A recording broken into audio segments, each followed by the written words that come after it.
Parole à Monsieur Tom Fletcher. Merci, Monsieur le Président. Monsieur Rasmussen, je voudrais également rendre hommage à l'envoyé personnel à Vista et à la représentante de la société civile. Plus de 2/3 de la population soudanaise a besoin de toute urgence d'une assistance vitale. Et comme l'a dit Madame Di Carlo, il y a eu 1400 décès de civils lors de la première moitié de l'année, la grande majorité, plus de 1100, causés par des frappes de drones. Et ainsi, à Al-Obeid, les drones frappent des marchés, des installations de carburant, des infrastructures hydrauliques, des centrales électriques. Près de 15 000 familles ont ainsi été déplacées.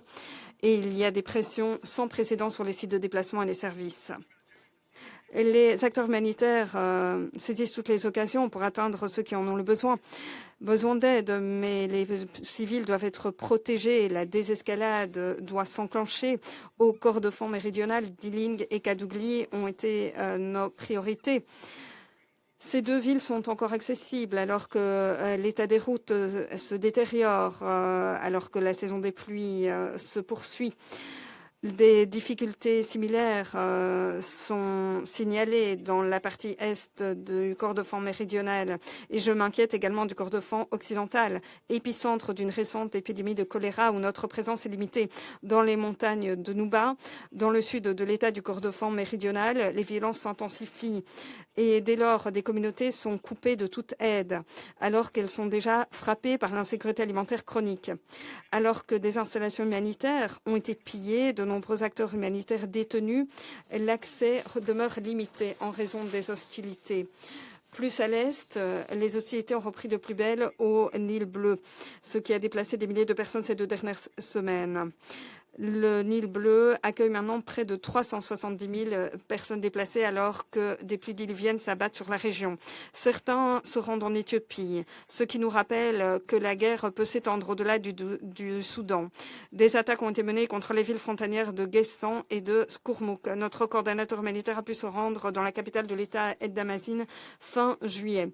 Dans l'intervalle, les combats terrestres, les frappes de drones continuent de limiter l'accès humanitaire dans la partie nord-ouest de l'État du Darfour septentrional, alors que les pluies rendent l'état des routes encore moins bon. Au Darfour, des centaines de milliers de personnes qui avaient fui les atrocités à Al-Fasher l'an dernier se trouvent par exemple à Tawila et ont des besoins prégnants. Je l'ai vu lors de ma dernière visite. Partout au Soudan, nos équipes vont au-delà des lignes de front, des attaques de drones, de l'insécurité, de la bureaucratie. En dépit de tous ces écueils, les acteurs humanitaires poursuivent leur travail. Au milieu de l'année, nous avons ainsi pu attendre 11 millions de personnes avec au moins une forme d'assistance. Près de 54% de nos cibles prioritaires. Et nous devrions atteindre 11,4 millions de personnes avec des vivres. Mais nous ne sommes pas en bonne voie s'agissant de l'éducation, de la santé, des abris et de l'eau. Nous accordons ainsi la priorité à ceux qui ont le plus de besoins dans les différents secteurs et nous essayons de riposter de façon plus intégrée. Donc je remercie tous les acteurs humanitaires qui participent à ces efforts collectifs et coordonnés, ayant permis d'atteindre 1,7 million de personnes qui sont dans la catégorie 5, catégorie la plus grave intersectorielle, avec des progrès notables à Tawila et à Kadougli. Nous avons renforcé nos services humanitaires. Nous avons déplacé plus de capacités de Port-Soudan vers Khartoum pour que nos opérations soient plus proches de ceux que nous servons.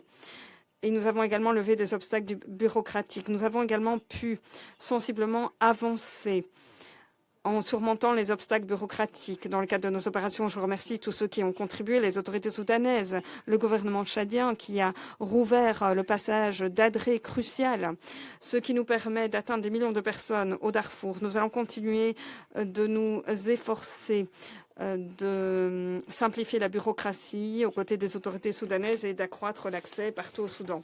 Les défis demeurent herculéens, mais nous restons sur place et nous faisons notre travail. Monsieur le Président, nous avons été très touchés par les annonces de contributions faites à la conférence de Berlin en avril et nous nous félicitons de l'aide des donateurs, notamment par le biais du Fonds humanitaire soudanais. Les 10 bailleurs principaux sont les États-Unis, avec plus de la moitié des financements de l'Union européenne, la Banque de développement africaine, le Royaume-Uni, le Canada, l'Allemagne, les Pays-Bas, la Suisse, la France et la Norvège.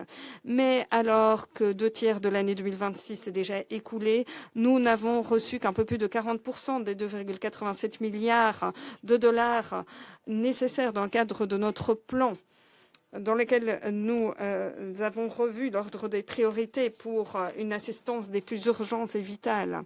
Et pour ce qui est du plan de riposte à la situation des réfugiés dans la région, seuls 17% des fonds étaient recueillis.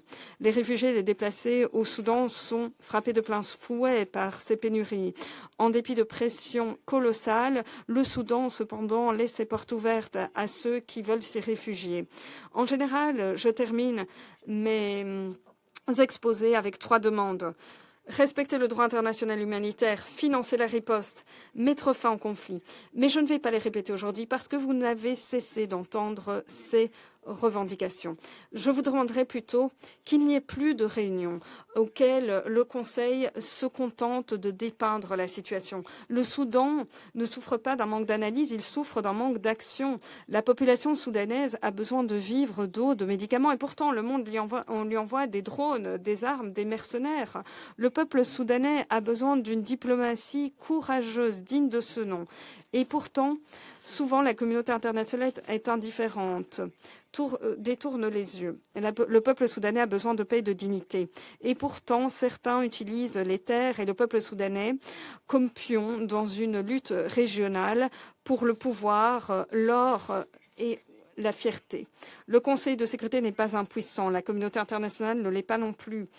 La tragédie concernant la situation au Soudan, c'est ce n'est pas qu'on ne sait pas quoi faire, c'est qu'on n'a pas encore mobilisé la volonté de le faire. Merci.